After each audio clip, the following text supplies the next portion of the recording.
Hello and welcome to today's video lecture of object-oriented programming using Java with the paper code CS504A. Myself Shayani Chandru, Assistant Professor of Department of Computer Science and Engineering of Guru Nanak Institute of Technology. Today we will be learning about decision making and branching statements used in Java, and then we will learn loops control structures that are being used in Java. Decision making and branching statements you have already learned in C and C++ languages. The same decision making and branching statements are used in Java language also, with some variations. Today we will see all those decision making and branching statements that are being used in Java language and how all those statements can be implemented, that also we will see using some piece of codes. So there are mainly three types of decision making and branching statements. The first two, if statements and switch cases, are decision making statements, and the last one, which is branching or jump statements.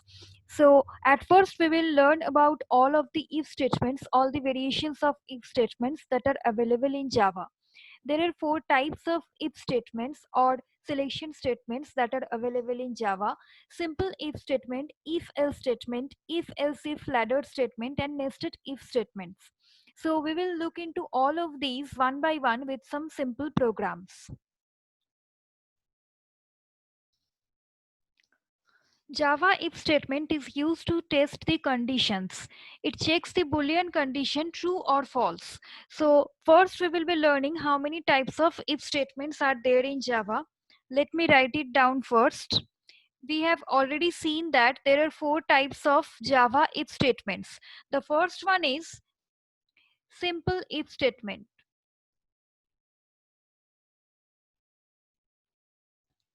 The next one is if else statement. The third one is if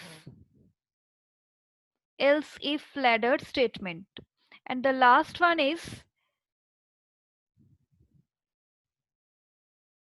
nested if statement. So let's look into the first one, that is simple if statement. The Java simple if statement tests the condition. It executes the if block if the condition is true, and the syntax of writing this simple if statement is if, within parentheses we will write down the condition. After that, the if block will be started and the body of the if block will be written here. So if this condition is satisfied, then this if block will be executed. That means if this condition is satisfied, the program control will enter into this if block body and the codes written inside its body will be executed. So let's look at a program to better understand this. This is a program that will demonstrate the use of simple if statement. Here we can see that a simple integer variable age is taken and it has been assigned with a value 20. Then an if block is written here and the condition given inside is age is greater than 18. That means this condition will check whether the value of the age variable is greater than 18 or not. If it is, then only the inside statement, which is a system.out.print statement, will be executed. Here we can see that the value of the age variable is set as 20. So this condition is satisfied. That means it will enter into this if block and this system.out.print statement will be executed, and this program will give you an output: age is greater than 18. So let's look at the execution of this program. I have compiled and executed this program, and this program is giving you the output as age is greater than 18 that I just described. Now let us go to the next if statement, which is the if else statement. The Java if else statement also tests the condition, but there is a difference between simple if statement and if else statement. This if else statement will execute the if block if the condition is true, and otherwise if the condition is not true, that means if the if block condition is false, then the else block will be executed. Here we can see the general syntax of the if else statement, which says that if this condition is satisfied or if this condition is true, then the inside code will be executed. That means the code written inside the if block will be executed, and if this condition becomes false, then this else block will be executed, and its code, the code written inside its body, will be executed. So let's look at a program to better understand this concept of if else statement. This is a program that demonstrates the use of if else statement. This is a program which will check whether an entered number is even or odd. Here I have taken a variable number which has been set with a value 13. Then we have given an if block which checks the modular division of the number with 2. Whether this modular division is giving you 0 or not. If this condition is true, then the this statement system.out.print statement will be executed, and it will give you even number. If this condition is false, then it will enter into the else block, and the statement written inside the else block will be executed. Now in our program, we have taken the value of the variable number as 13. And as we know that 13 modulo divided by 2 doesn't give 0. That means 13 is not an even number. So this else block will be executed here because this condition will not be satisfied. So this program will give you an output as odd number. Let's execute this program to see the output. So I have compiled and executed the program, and this program is giving you the output as odd number that I just described. Now let's move on to the next if statement, which is if else if ladder statement. But before moving on to the if else if ladder statement, let's do another program to better understand if else statement. This is another program which is an example program of if else statement. This program is a program to check whether an entered year is a leap year or not. Suppose we have taken a variable year which has a value 2020, and this program will check whether the value of this variable year is a leap year or not. And we know that a year is a leap year if it is divisible by 4 and 400 but not by 100.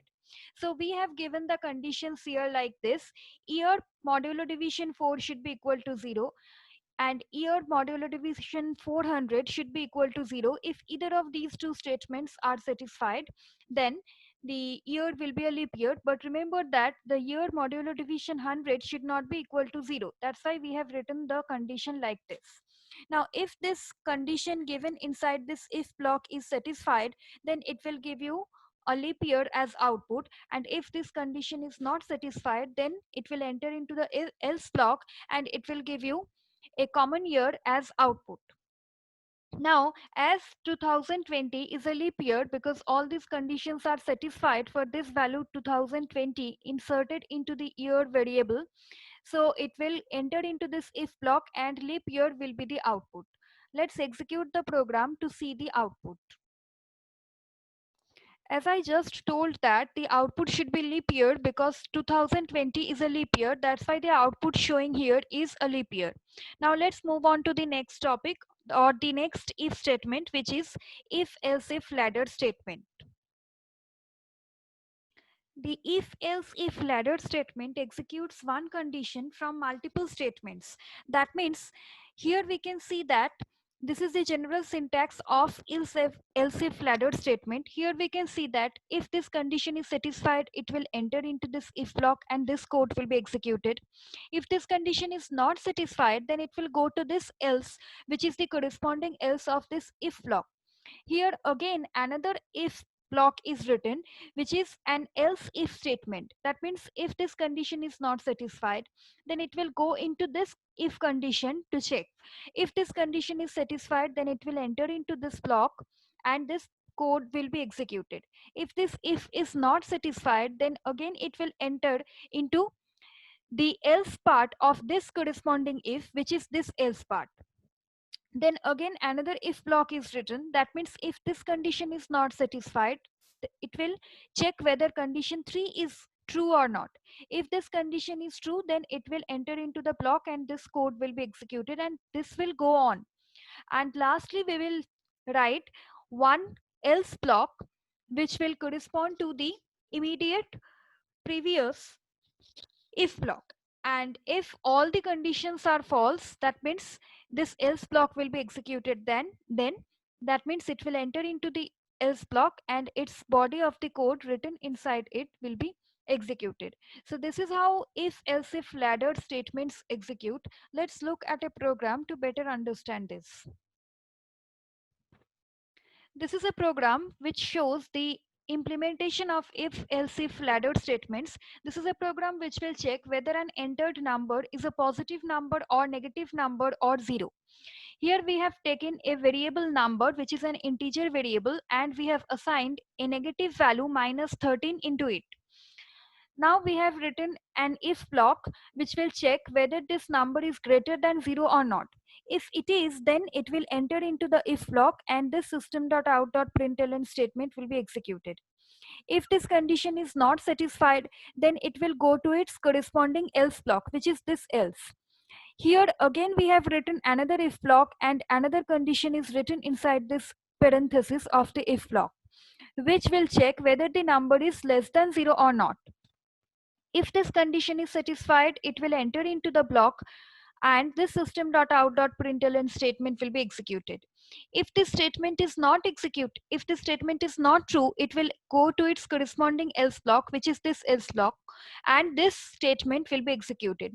And we can write multiple number of if else if ladders like this, and it will go on to check the conditions like this.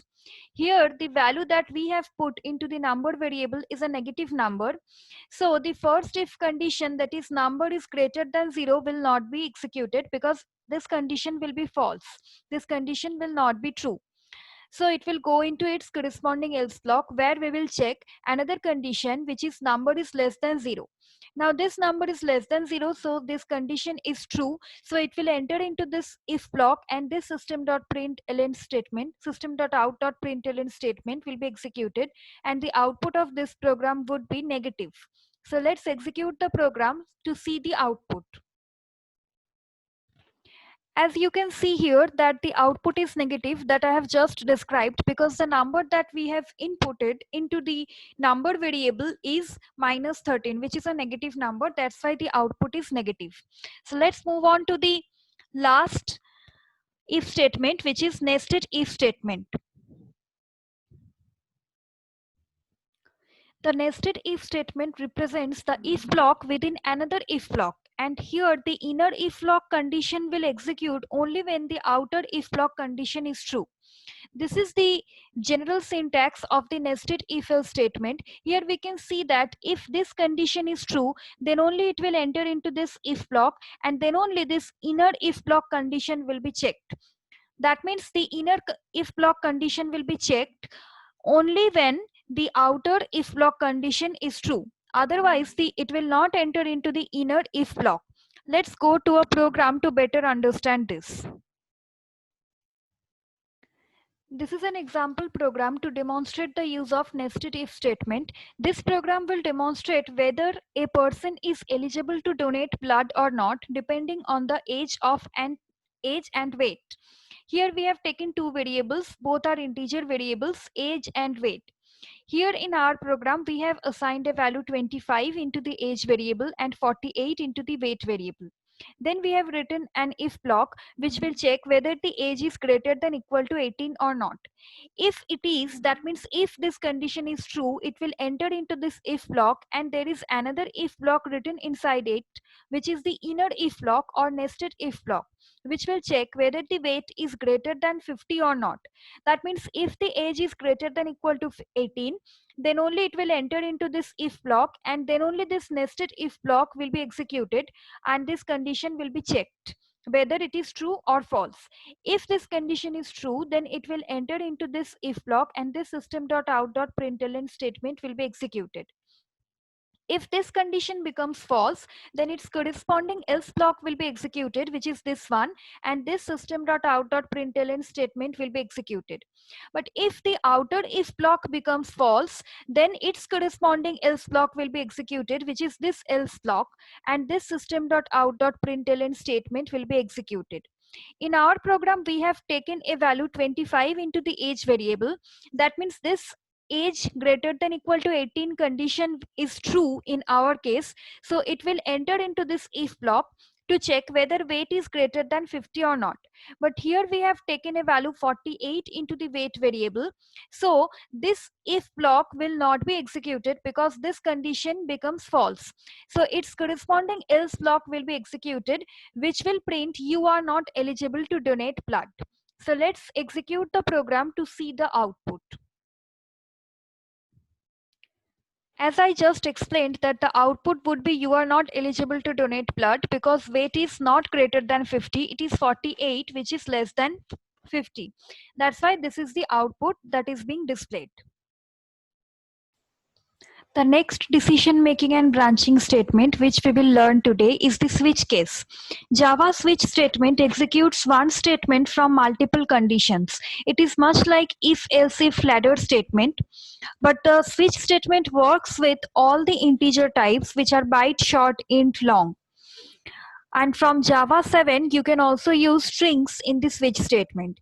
In other words, we can say that the switch statement tests the equality of a variable against multiple values. Before going into the details of switch statement, along with sample programs, some points that you have to keep in mind. The points are there can be one or n number of case values for a switch expression. The switch statements that you have learned in C or C++ languages are also valid in Java language. So we will work with all those switch statements that you have learned in C or C++ languages here also in Java, only the implementation is different. The case value must be of switch expression type only.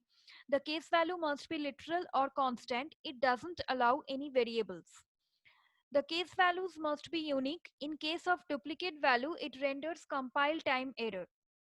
The Java switch expression must be of byte, short, int, long, or string type. Each case statement can have a break statement which is optional. When control reaches to the break statement, it jumps the control out from the switch expression and it will go to the next statement just after the switch expression. If a break statement is not found, it will execute the next state. The case value can have a default level which is also optional. So let's look at the syntax of how a switch expression can be written in general. This is the general syntax of a switch statement used in Java language, where this expression says that must be a byte, short, int, long, or string. That means this expression should be of type byte, short, int, long, or string. And each of these cases will be executed one by one if this expression is matched with the value that we will give as input. Now here the first one is the case 1, and this case 1 will be executed. That means the code written inside this case 1 after this colon will be executed. After that you can or cannot give this break. If you do give this break, that means after executing this code it will break out from the switch block. And if you don't give this break, that means all the cases written here will be executed one by one. So this is case value 2. That means if the value is matched, then this code will be executed. This break is again optional. If you give this break here, then it will break out from this switch block.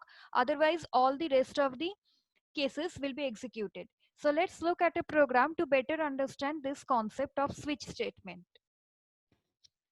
This is an example program which will check whether an entered character is a vowel or a consonant. Now here we have taken a variable ch of char type and we have assigned a value capital O into it. So we know that the vowels are A, E, I, O, U, whether small or capital, both will be treated as a vowel, and all the other letters available can be treated as consonants. So we are here writing cases for small a, e, I, o, u, and as well as cases for capital A, E, I, O, U. If any of the cases is matched with the character that we have entered, then it will be treated as a vowel, and for all other cases that is written under this default case will be treated as a consonant. Now this the switch block executes on this expression which is ch. Now it will enter into the block. The first case is written as case A, but in our case, the value of the CH variable is capital O. That means this case is not matched because the value here given is small a. So let's go to the next case. Here also the value is small e and our ch variable's value is capital O. So there is no match. So let's go to the next case. Here also there is no match. Next case, here it is written capital O and here it is written small o. So no match is there. Next case, small u, so no match. Next case, capital A, so no match. Next case, capital E, here also no match. Next case, capital I, here also no match. Next case, capital O. So the value of the variable ch is capital O, and we have reached a case where the value is also capital O. So match is found. That means it will enter into this case and this statements will be executed. That means this system.out.println statement will be executed and vowel would be the output. After that, a break statement is written. That means it will come out from the switch statement, and all of these statements written after this case will not be executed. So it will directly come out from the switch block. That means the program will end here after printing the vowel statement. So let's execute the program to better understand this. As I just explained that the output would be vowel because we have entered a value capital O in the char variable ch, and we know that capital O is a vowel. So whenever that particular case is found and the output, then the output has been given as vowel, and all the other cases written after that case are not checked because we have given a break statement. So it has jumped out from that switch block and the program has ended after giving the output as vowel. Java switch statement is known as fall through, which means that it executes all statements after the first match if a break statement is not present. Now here is a program which will give you an idea how the Java switch statement is fall through, how it becomes fall through. It will become fall through only when we will omit the break statement. That means we are not going to give the break statement after each of the cases. So let's see how it becomes fall through. We have taken here an integer variable number which has been assigned with a value 20. Inside the switch case is being executed on the variable number. Inside the switch case, we have written 4 cases: case 10, case 20, case 30, and a default case. Case 10 will give you output 10. Case 20 will give you output 20.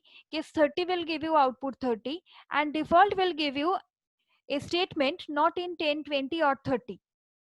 Now in our program, the value of the number variable is set as 20. That means case 10 will not be executed because it is 20 and here it is 10, so no match is there. But in the next case, it is 20 and here also it is 20, so match is found. That means this case will be executed. So this system.out.println statement will be executed. But after that, there is no break statement. So all the cases written after this case 20 will also be executed because no break statement is given. That means case 30 will also be executed and the default case will also be executed. So this program will give you an output 20, then 30, then not in 10, 20, or 30. And all the outputs will be given in a new line because ln has been added in each of the system.out.print statement. Let's execute the program to see the output. as I just explained, that the output would be 20, 30, not in 10, 20 or 30, and each of the outputs is given in a new line because ln is added. So this is how switch statement is known as, this is why switch statement is known as fall through, because if you do not give the break statement, then all the cases will be executed after a match is found with the case number.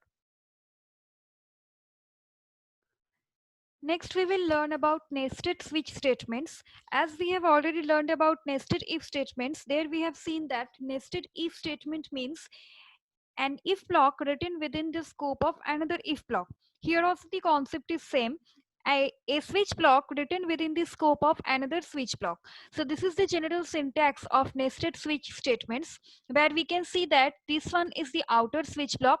Here some cases are written inside it with break statements which are completely optional, and inside one case we have written another switch statement which is the inner switch statement.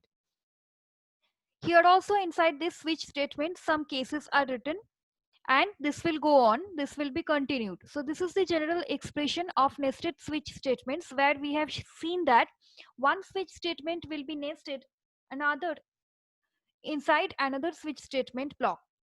So let's see an example. This is an example program to demonstrate the use of nested switch statement in Java. Here we can see that there are two variables taken: branch, which is a char variable which has been assigned with a value capital C, and another integer variable has been taken, college year, which has been assigned with a value 4. Now the outer switch statement works on the college year variable. Inside it, the first case is written, which has a print statement, and there is a break statement also. Inside the case 2, we have written another switch statement. This is the inner switch statement or nested switch statement. And this switch statement is operating on the branch variable. Inside this statement, we have written three cases: case C, case E, and case M, where C means CAC, E means ECE, and M means mechanical. Now, inside these three cases also, there are some system.out.println statements along with break statements. So we have written a break statement here. That means this case of the, this case 2 of the outer switch block, this case 2 of the outer switch block will break here. Then case 3, this case 3 is the case of outer switch block. Inside this case 3, we have written another nested switch statement, and inside this switch statement, we have written three cases again, C, E, M. Inside these three cases, we have printed something with break statements. And there we can see that there is a break statement, which is the break statement of this case 3. Case 3 is of outer switch block. After that, we have taken another case, case 4, and inside this case 4 also we have taken another nested switch statement, and inside this switch statement we have taken three cases, same as before, CEM, and here also we have written some, printed something along with break statements, and this break statement is the break statement of this case 4, and this case 4 is of the outer switch block. Now here we have taken C as the input into the branch variable, which is a char variable, and 4 as an input into the college year variable, which is an integer variable. So when the outer switch block starts, it will start with the value 4. That means case 1, this is case 1, but the value of the college year is 4, so no match is found. Case 2, but the value is 4, no match is found. Case 3, but the value is 4, so no match is found. And then case 4, and here also the value is 4, so match is found, so this case will be executed. So it will enter into the program control will enter into this case, and here there is another nested switch statement written. Now this switch statement operates on the branch variable, and we have given an input capital C into the branch variable. So inside this branch variable, the first one is case C. So the branch variable has a value C that we have given, and this is the case which has a value C. So match is found, that means this case will be executed. So the output that you will see on screen is data communication and networks, comma, multimedia. After that break statement is given, so the rest of the cases will not be executed. It will directly break out from this switch block. And after this switch block is after we come out from this switch block, another break statement is given. So this break statement will break out from this outer switch block. That means the program will end here. So the output that you will see on screen would be data communication and networks, comma, multimedia. So let's execute the program to see the output. As I just explained that the output should be data communication and networks, comma, multimedia. So here is the output because the branch has been selected as C, capital C, and college year has been selected as 4. So this should be the desired output. This is what we can see on screen. So this is all about switch statements. The next statements that we will learn is jump statement. Jump statements are of three types: break, continue, and return. But in order to implement these three statements, break, continue, and return, we have to know the concept of loops or iterations in Java. So let us first learn the loops or iterations available in Java, then we will come back to these jump statements.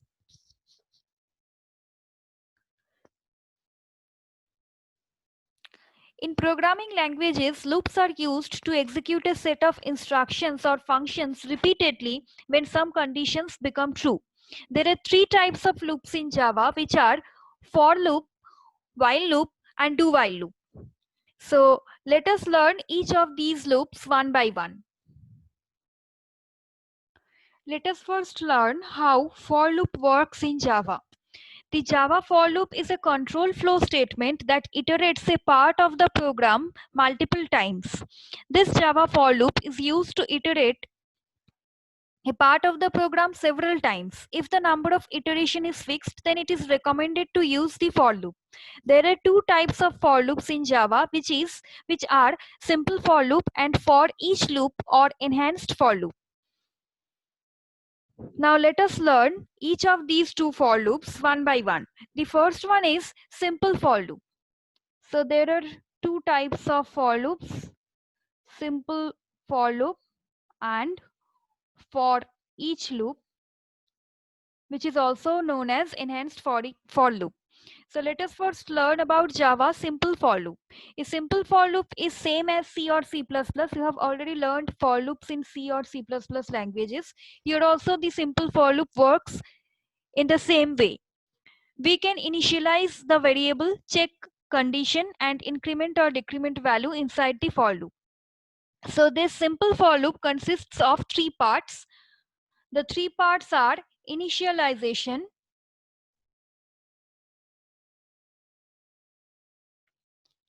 then condition,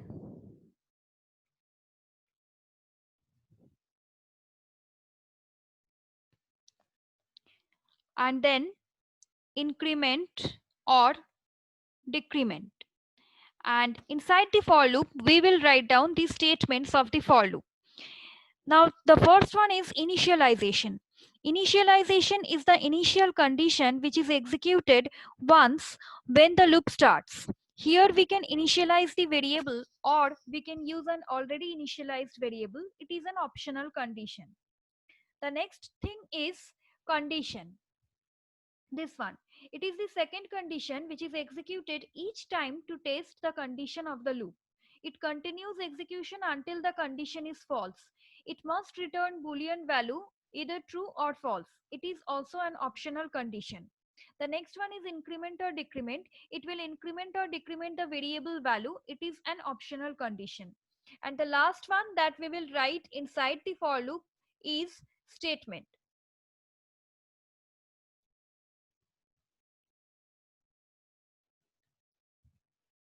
The statement of the loop is executed each time until the second condition is false.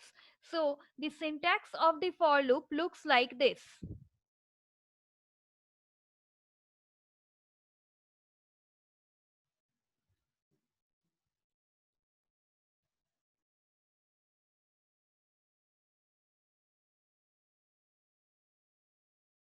This is how the for loop looks like in general. This is the general syntax of a for loop.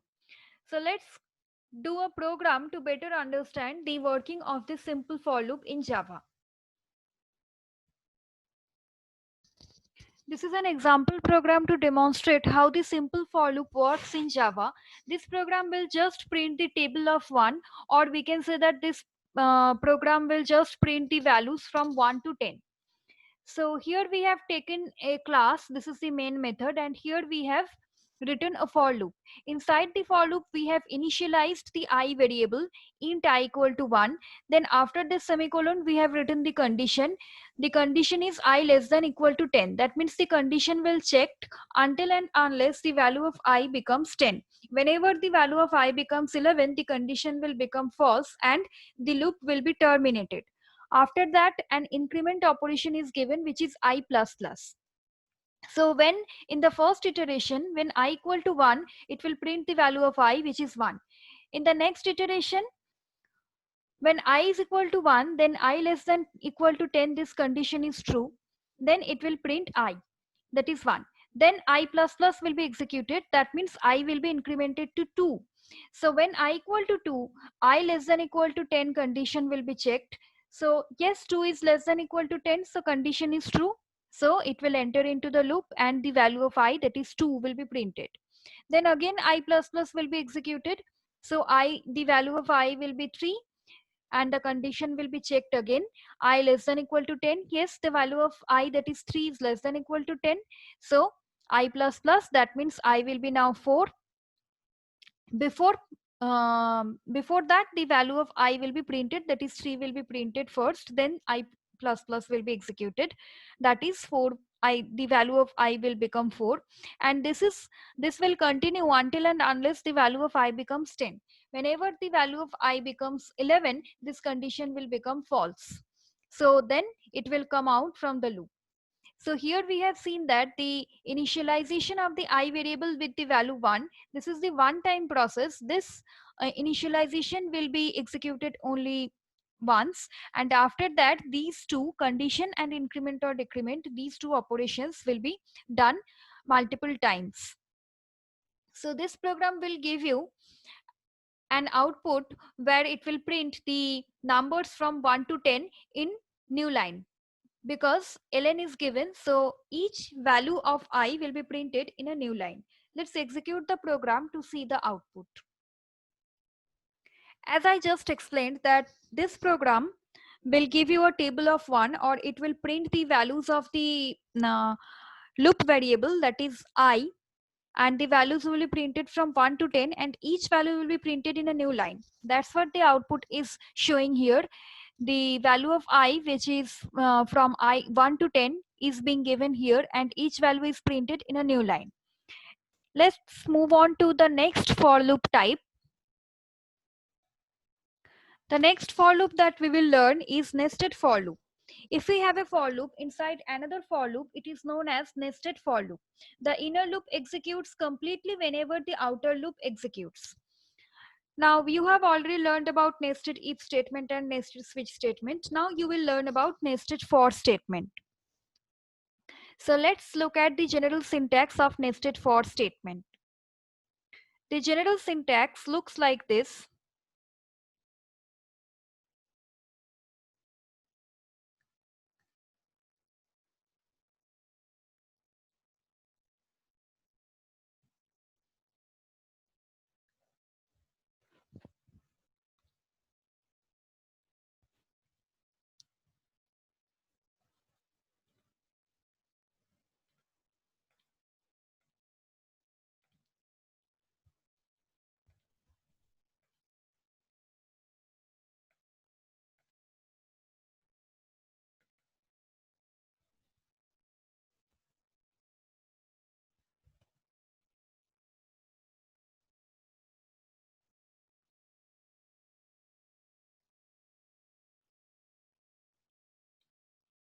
So here you can see that this is the outer for loop and this is the inner for loop, and here we have written the body of the code.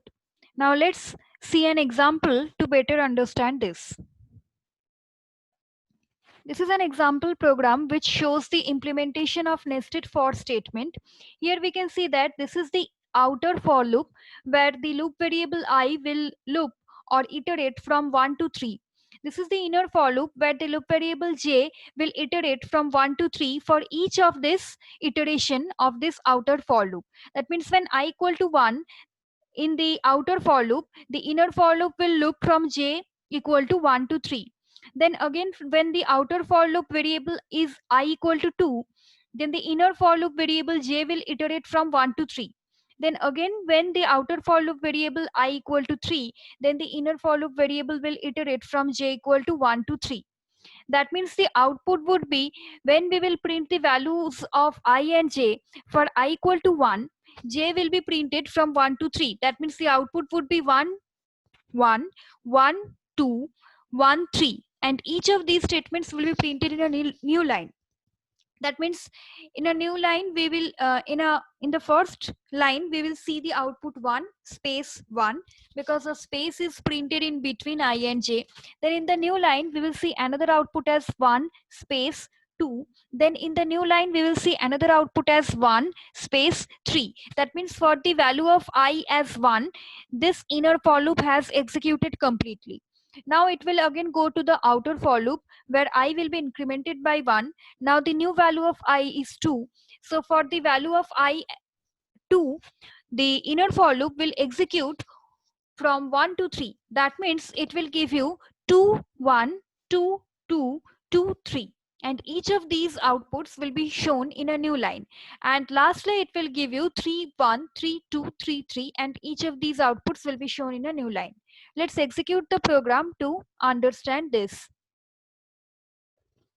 Just as I told that, you can see that for each of this values of I, j is executing from 1 to 3. When I equal to 1, j is executing from 1 to 3. When I equal to 2, j is executing from 1 to 3. When I equal to 3, j is again executing from 1 to 3. So this is how nested for loop works. Let's see some other examples to better understand the working principle of nested for statement. This is an example program which will print a right angle triangle with all stars. So this is a pattern program which will give a pyramid like pattern with all stars. So here we have also used the nested for statements. The outer for loop will iterate from I equal to 1 to 5. That means it will iterate for 5 rows, and for each of the value of I, the inner for loop will iterate from 1 to I. That means when I equal to 1, the inner for loop will iterate from 1 to 1. When I equal to 2, the inner for loop will iterate from 1 to 2. When I equal to 3, the inner for loop will iterate from 1 to 3, and so on. So it will print a right angle triangle pattern or a pyramid pattern with all stars, because we have given star here. That means the pattern will be printed with all stars. So let's execute the program. So just as I told that this is giving you a pyramid pattern or a right angle triangle pattern with all stars. You have already done this kind of pattern programs in C or C++ languages. So I'm not going into detail of it. I'm quickly showing you another pyramid or pattern program, which will also use the concept of nested if statement. Here also we have used the nested if statements. The outer for loop variable I will iterate from 1 to term where the value of the term is 6. That means there will be 6 rows, and the inner for loop is a decremental loop which will iterate from term to the value of I. That means from 6 to the value of I. So when I equal to 1, the inner for loop will iterate from 6 to 1. And when the value of I is 2 in the next iteration, the inner for loop will iterate from 6 to 2. When in the next iteration the value of I will become 3, then the inner for loop will iterate from 6 to 3, and so on. So this will also give you a pyramid, but it will give you an inverted right angle triangle that will be drawn with all stars, because we have given here a star. So let's execute the program to see the output. Just as I told that this is giving you an inverted right angle triangle with all stars. This is also a pyramid pattern. You have already learned this type of pattern programs in C or C++ languages. One last thing regarding simple for loop, that this is how you can write an infinite for loop.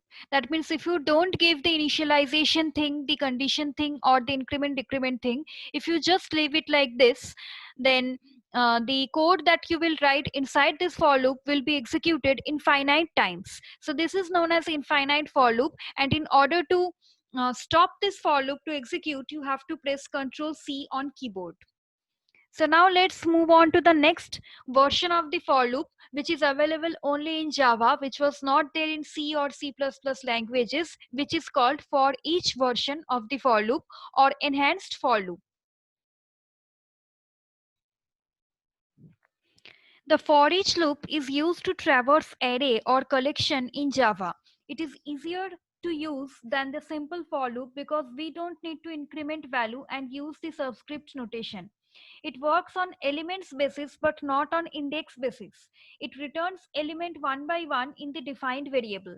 This is the general syntax of defining a for each loop, where this is the type, that is data type, this is the variable name, after that a colon, then an array name, and inside this for each loop block we will write down the code inside its body. Now let's look at a simple program, how it can be written using simple for loop and how the same program can be written using the for each loop.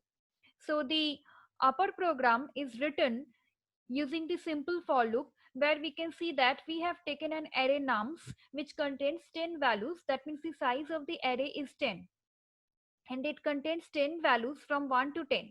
Then we have taken a variable sum which has been initialized with 0. Then we have taken a simple for loop which will loop from 0 to 9. And we have not given any braces here because we know that if we write a single statement inside a block, we don't need to give it within braces. You have to give braces only when you are writing multiple statements inside that block. So the use of braces is redundant here. So this statement, this is a compound assignment statement which will be executed as sum equal to sum plus nums I. That means when I equal to 0, the value of nums I would be 1, and this value 1 will be summed up with the value of the sum variable, that is 0 plus 1, which will give you 1, and the value 1 will be stored into the sum variable. Then again in the next iteration, when I would be 1, nums I would be 2. So the value of the sum variable is now 1 and 2 will be added with 1, that would give you 3. And the same value 3 would be stored into the same variable sum, and this will go on.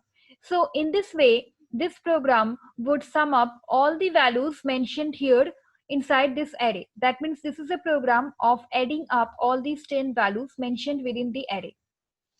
Now the same program can be rewritten using the for each loop like this. This is the array where we have used the same 10 values. This is the sum variable. This is the sum variable, and this is the for each loop. This x is the loop variable. This x is a loop variable of integer type. The function of this x variable is to fetch each of the elements one by one. We don't need to use any increment or decrement operation because the value variable x will automatically get the next value from the array or the next element from the array. But remember that this for each loop can only be used in conjunction with arrays. That means this for each loop can only fetch elements from arrays. It cannot work in all other scenarios where simple for loops or nested for loops can be useful. So this for loops or for each loop or enhanced for loop is useful whenever you are fetching elements from the array. So how this will work, let's see. In the first iteration, x will fetch the 0th element from the array, which is 1. It will automatically fetch the elements from the array. You don't need to write any code for that.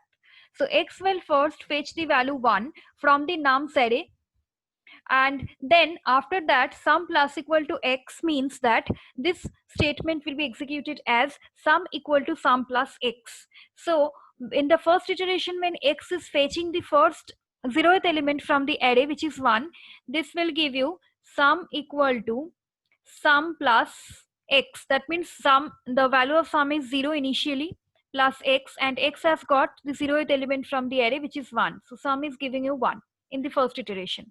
The next iteration, x will automatically fetch the next element from the array, which is 2. You don't need to write any code for that. So this 2 value, in the next iteration, the value of sum is 1, and this 1 will be added with the value of x, which is 2. That means in the next iteration, the value of sum would be 3. In the next iteration, x will automatically fetch the next value from the array, which is 3. So the value of sum would be 3 plus 3, that is 6.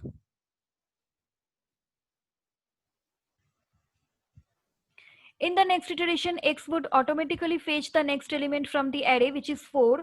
So in the next iteration, the value of sum would be 6 plus 4, that is 10. And like this, all the values or all the elements of this array will be added. That means this program will also give you the same output as this program. But here we have used the for each loop, and here we have used the simple for loop.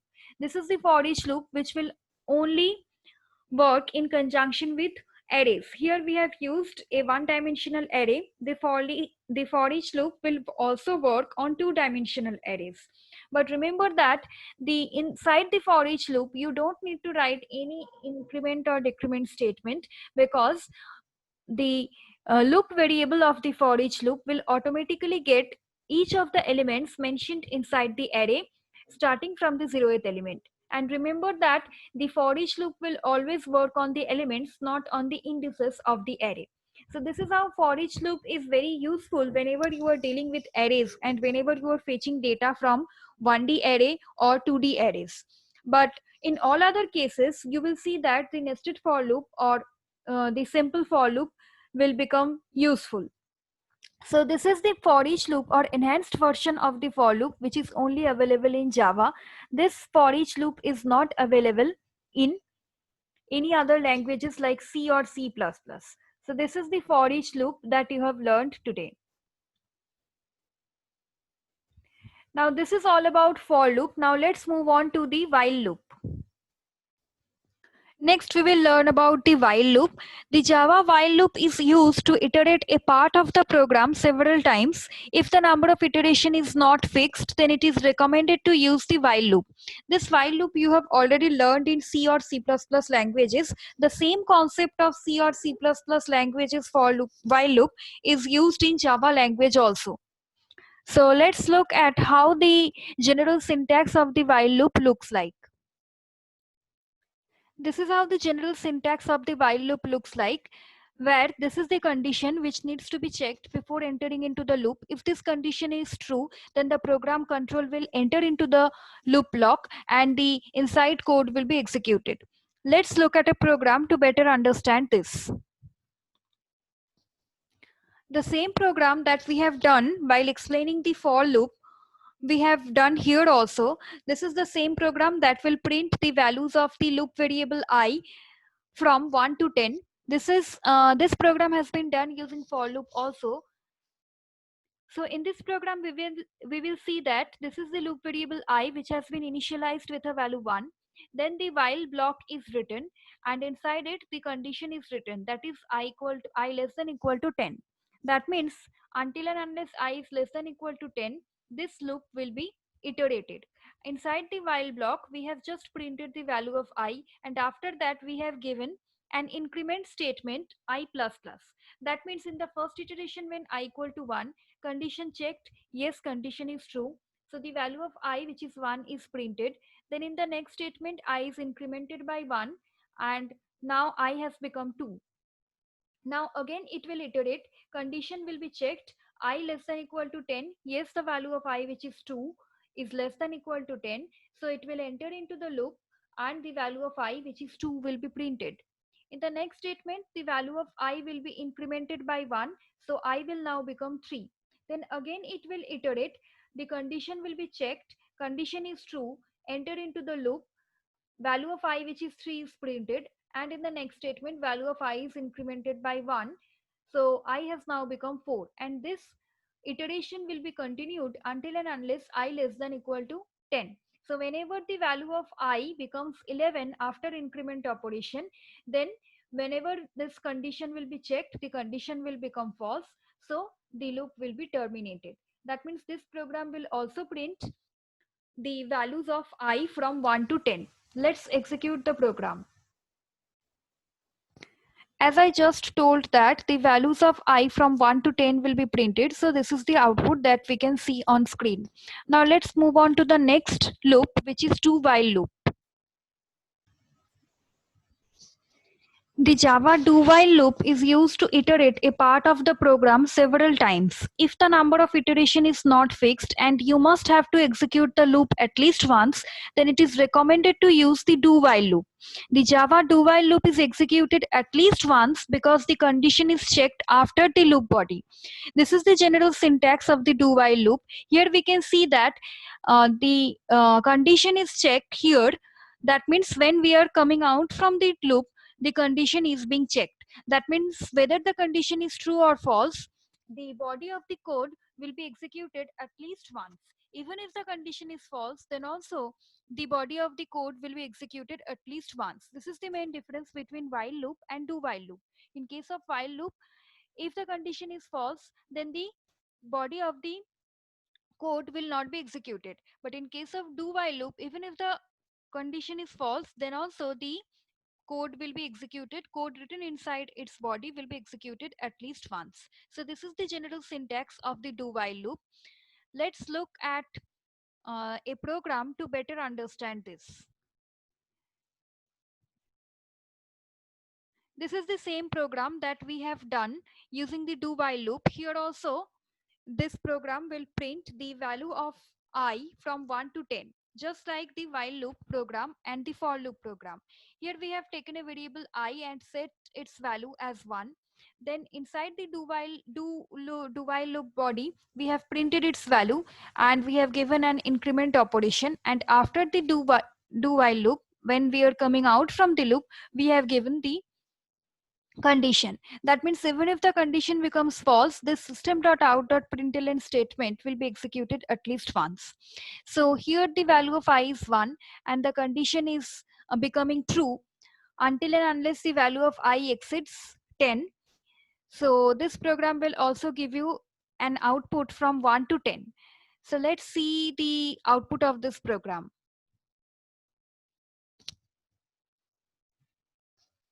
As I just told that the output should be the values from 1 to 10. That's what it is showing here.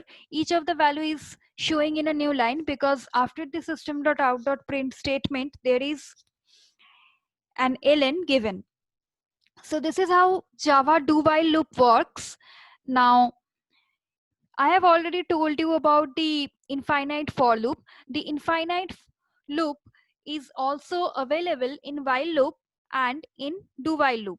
This is how the infinite while loop will execute whenever you will write while true, and inside that, with whatever code you will write, that will be executed infinite times. That means in order to write an infinite while loop, you have to give the condition like this: while true. And inside this while loop, whatever code you will write, that will be executed infinite times. And to come out or stop from that infinite execution, you have to press Ctrl C on keyboard. The same can be applied on do while loop also. This is an infinite do while loop. Here also the condition will remain same while true. That means whenever this condition will be found, so the code written inside the body of this do while loop will be executed infinite times. And in order to stop that infinite execution, you have to press Ctrl C on the keyboard. So this is all about loop structures in Java. Now let's go back to the jump statements available in Java. The jump statements available in Java are break, continue, and return. Now let's learn each of these jump statements one by one. The first jump statement that we will learn today is the break statement. When a break statement is encountered inside a loop, the loop is immediately terminated and the program control resumes at the next statement following the loop. The Java break statement is used to break loop or switch statement. How break statement is used inside a switch statement that we have already shown when I have shown the switch statements. Now this break statement breaks the current flow of the program at specified condition. In case of an inner loop, it breaks only the inner loop. We can use the Java break statement in all types of loops such as for loop, while loop and do while loop. This is the general syntax of the break statement that we can see here. So first we will write down some statements. These statements are called jump statement. After that, break statement should be given. Now let's see an example how break statement can be used inside a loop. This program will demonstrate the use of break statement inside the for loop. Here we can see that we have used a for loop where the loop counter variable I will iterate from 1 to 10. Inside the for loop we have given an if statement. The condition is when I is equal to 5, then break. That means whenever the value of I becomes 5, it will break out from the loop. So break here, this break statement here will break out from the loop. That means this program will print the value of I from 1 to 4 only, because whenever the value of I will be 5, this break statement will be encountered, and whenever this break statement will be encountered, it will break out from the loop. Break out from the loop means it will come out from the loop, it will not execute the loop further, and whenever it will come out from the loop, the program will end there. So let's execute the program to see the output. As I just told that the output would be from 1 to 4 and the rest of the values of I will not be executed because we have used the break statement. Now let's move on to the next program to show how break statement can be used inside an inner loop.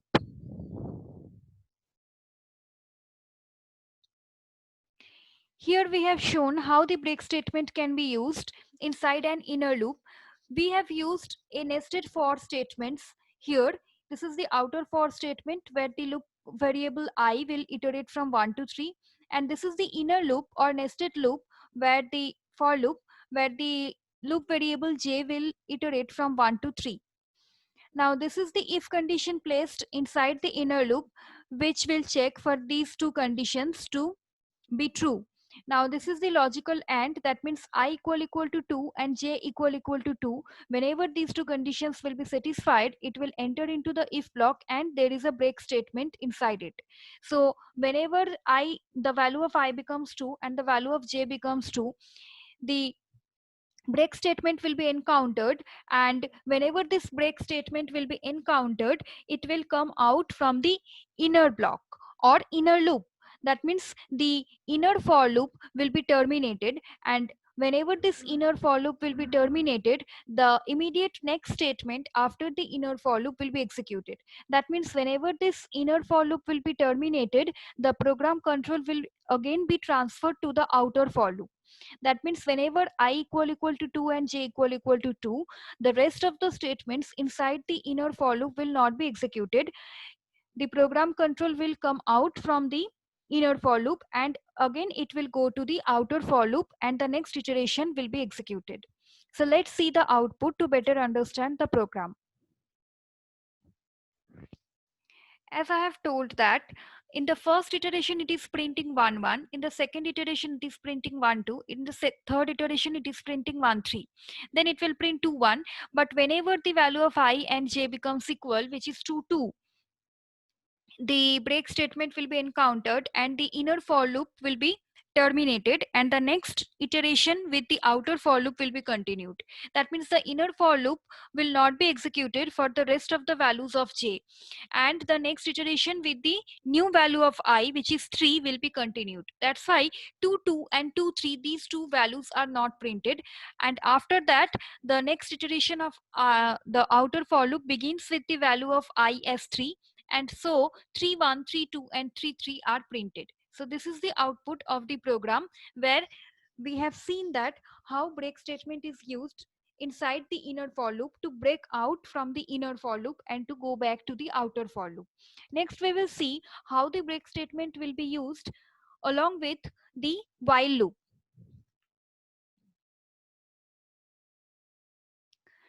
So here in this program, we will see the break statement is used inside the while loop. This is the while loop, and this is the condition of the while loop. Inside the while loop, we have given an if block.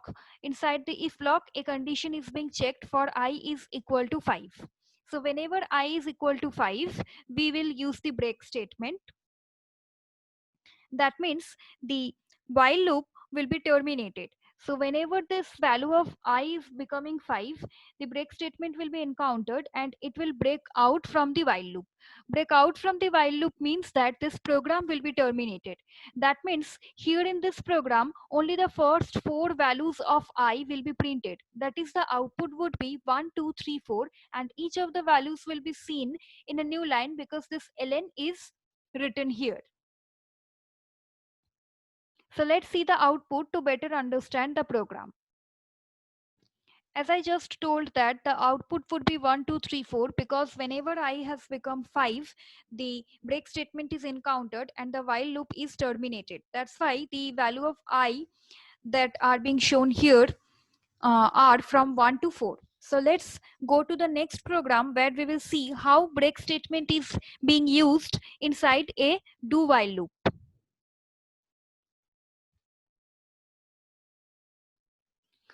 So this is how the break statement can be used inside a do while loop. This is the same program that we have done using the do while loop. This is the same program that we have done using while loop, and now we have done it using the do while loop. The same program in here inside the do loop, the if block is used. Here also it will check whenever I is becoming 5, the break statement will be encountered, and whenever this break statement will be encountered, this do while loop will be terminated. That means the program control will come out from the do while loop and the next statement just after the loop will be executed. There is no more statement written after this loop. That means the program will be terminated whenever the value of I is becoming 5.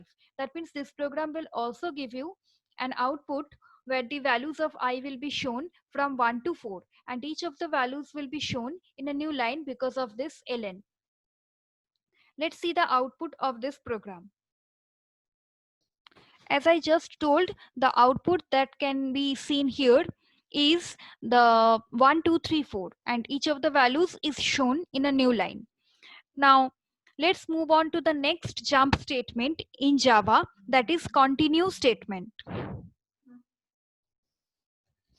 The continue statement in Java is used in loop control structures whenever you need to jump to the next iteration of the loop immediately.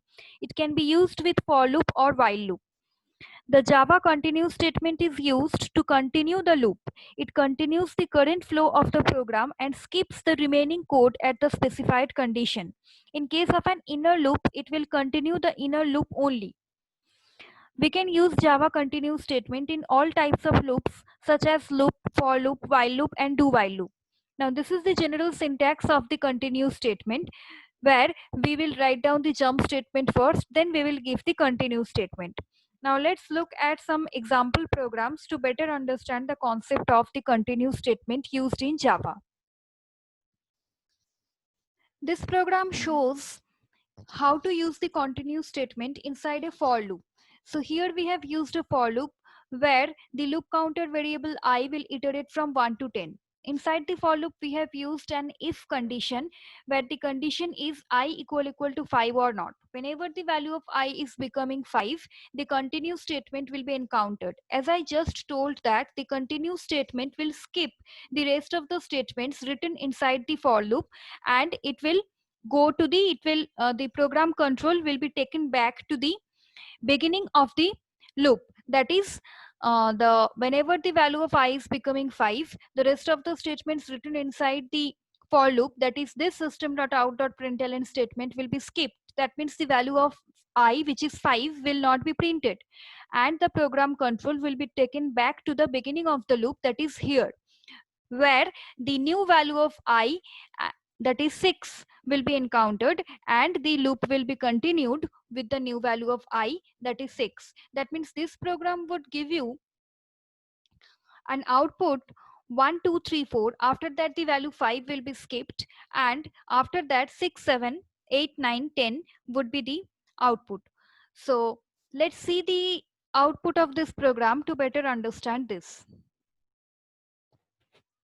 As I just told that the output that is being shown here is 1 2 3 4, then the value 5 is skipped because the continue statement has been encountered there, and the rest of the statements written inside the for loop block has been skipped, and the program control has been taken back to the beginning of the for loop, and the for loop has been continued with the next value of the variable I. That's why 6 7 8 9 10 has been printed. Now let's see another example which will describe how the continue statement can be used inside an inner loop.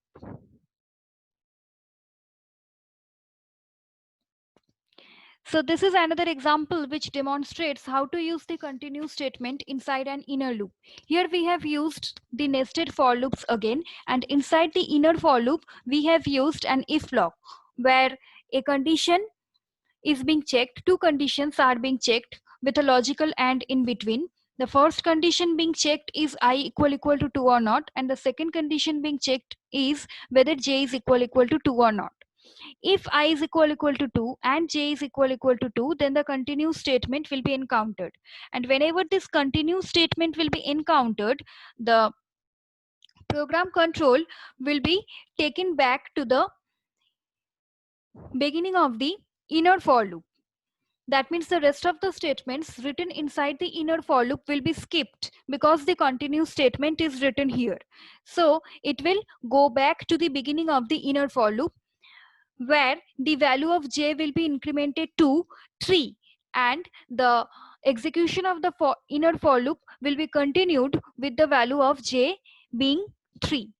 So this is how the continue statement is being used inside an inner for loop or an inner loop, where we have seen that the continue statement will skip the rest of the statements, and it will take back the program control to the beginning of the inner for loop. So let's see the output to better understand this program. So this is the output when in the outer for loop when I equal to 1, j will iterate from 1 to 3. That means 1 1 1 2 1 3 will be the output. When in the outer for loop I is equal to 2, j will iterate from 1 to 3. So 2 1 would be the output. But whenever the value of j is becoming equal to I, that is I is 2, j is also 2, that portion of the inner for loop will be skipped because of the continue statement, and the program control will be taken back to the beginning of the inner for loop where the value of j has already been incremented and it has become 3, and the program will execute with the new value of j, which is 3. That means 2 3 will be printed. In the next iteration I has become 3, and for the value of I as 3, the inner for loop will be executed 3 times from 1 to 3. That's why 3 1 3 2 3 3 are being shown as output. Now let's see the next program to see how the continue statement can be used inside a while loop.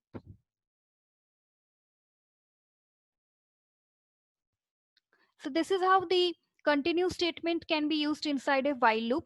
This is the while loop that we have used here, and this is the if condition being written inside the while loop.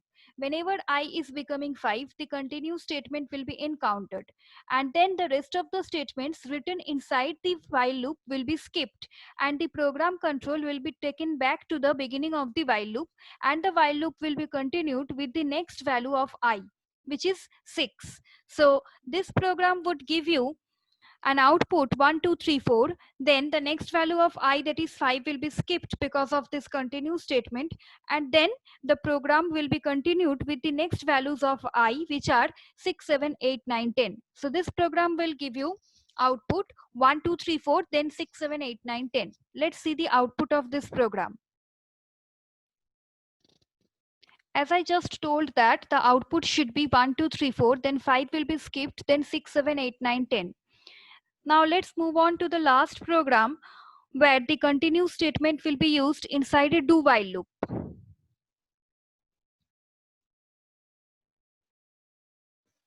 This is the program which will demonstrate the use of continue statement inside a do while loop. The same program I have written, the same program that I have written using while loop, I have written here using do while loop. So inside the do loop, the if block is used, and inside the if block, the continue statement is used. So whenever the value of I is becoming 5, continue statement will be encountered, and the rest of the statements written inside the do loop will be skipped, and the program control will be taken back to the beginning of the do loop, and the do loop will be continued with the next value, incremented value of I, which is 6. So this program will also give you the same output as the previous program, that is 1 2 3 4, then 5 will be skipped due to continue statement, and then 6 7 8 9 10 will be shown. So let's execute the program to see the output. This is the output that I just told, that the value 5 would be skipped and the rest of the values of I will be shown. So this is the output of continue statement being used inside the do while loop. So the last jump statement that has been left is the return statement. So let's now learn the return statement. The last control statement is the return statement. The return statement is used to explicitly return from a method. That is, it causes program control to transfer back to the caller of the method. As such, it is categorized as a jump statement. Although a full discussion of return must wait until the methods are discussed, so a brief look of return can be presented today. At any time in a method, the return statement can be used to cause execution to branch back to the caller of the method. Thus, the return statement immediately terminates the method in which it is executed. So let's see an example program to see how to use the return statement inside a program, inside a Java program. The return statement causes the execution to return to the Java runtime system whenever, because it is the runtime system that calls main. If no method is being defined in a program, and if still you are using a return method, a return statement, that means the return statement would be used inside the main method. And whenever you are using return statement inside a main method, that means the return statement would take back the program control to the Java runtime system, because Java runtime system or JVM is the runtime system that will call the main method. So that means not only inside the user defined methods, you can also use the return statement inside the main methods. And if you use the return statement inside the main method, then the program control will be taken back to the Java runtime system or JVM who has called the main method. So let's look at a simple program to understand the return statement and how it works. Here I have written a code fragment where you can see that t is a boolean variable which has been assigned a boolean value true. This is a simple system.out.print statement which will print before return. Then we have used an if statement, if t, that means if true. So if true, this if block will always be executed because this if true is always a true condition. This condition is always considered to be a true condition. So this return statement will be executed, and whenever this return statement would be executed, if we have written this program inside the main method, suppose this main method is written here, public static void main,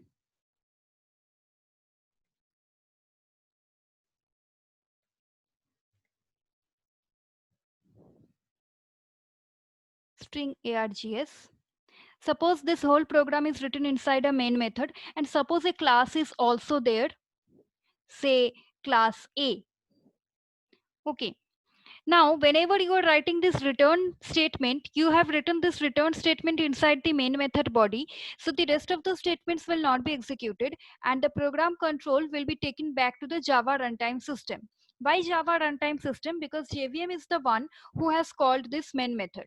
So return will take you back to the caller of the method, which is the JVM in this case. And if you write this return statement inside a user defined method which has been called from the main method, then this return statement would take you back to the caller of that user defined method, which is the main method itself. So this is how return is being used inside a method. Now we will discuss about the return statement in more detail when we will be learning about user defined methods and how to write Java programs using user defined methods. So in today's class, we have learned about all the decision making and branching statements. Then we have learned about all the loop control structures available in Java.